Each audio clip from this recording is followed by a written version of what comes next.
Hi everyone, welcome to February. It's actually the third marking period already. So I know report cards are going to be coming out this Friday. You'll be able to access them electronically on PowerSchool.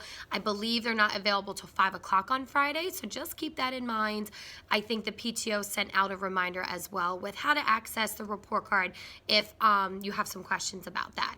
But now that we're in the third marking period, we are moving on with a lot of different things. Math being one of them. We just ended our unit 3 and now we're moving on to our unit 4, which is we're doing measurement and polygons, like 2D shapes.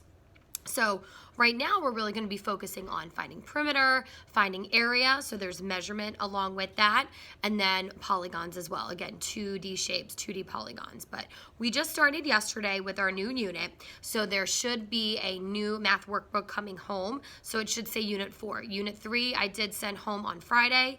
Again, that can stay at home if there's pages in there that we didn't do in class or for homework, then you can definitely just keep it as a review if you'd like, but definitely unit 3 can stay home, and right now unit 4 math workbook should be coming back and forth because there will be homework in there.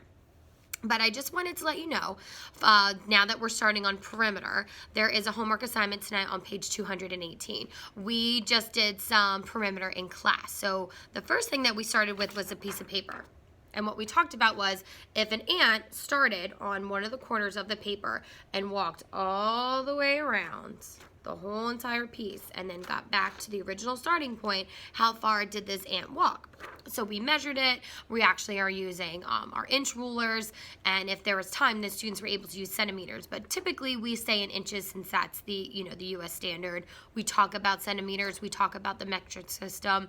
We get the students practice on measuring it, but a lot of the times we do keep it in inches. So we talked about measuring the perimeter of this piece of paper, and what perimeter is, you're just measuring the lengths around the outside of an object. Then you add them all up and you get your perimeter.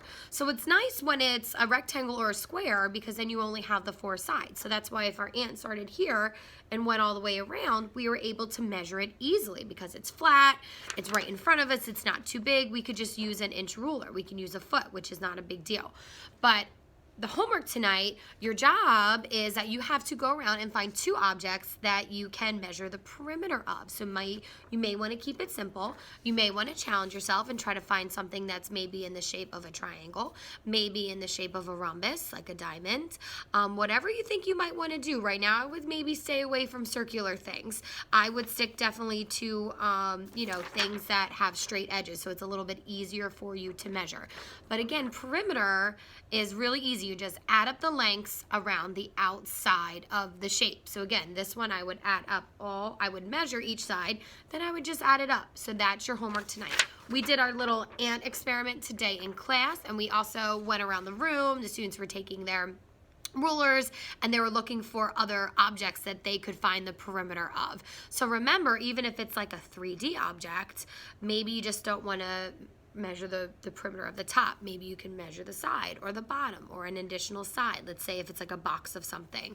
So it's really interesting to see what the students find and what their perimeter is. But again, anytime that you're using a ruler and you're doing measuring, measure twice. Always double check yourself so that you can get an accurate measurement, because if you measure incorrectly and then you add everything up, then your perimeter is going to be incorrect as well when you find the perimeter. And don't forget to label. If we're using inches, please make sure you label with inches. So again, for homework tonight, you're finding the perimeter of 2 different objects in your home, or even maybe outside of your home if you find something. So particularly something you can maybe use a ruler for. Maybe if somebody at home has a yardstick or maybe even measuring tape, that could definitely help. But perimeter, you're measuring up the lengths around the outside, and then you're adding them up to find the perimeter of a shape. All right, guys? So good luck tonight with homework. I can't wait to see what you find and what you measure.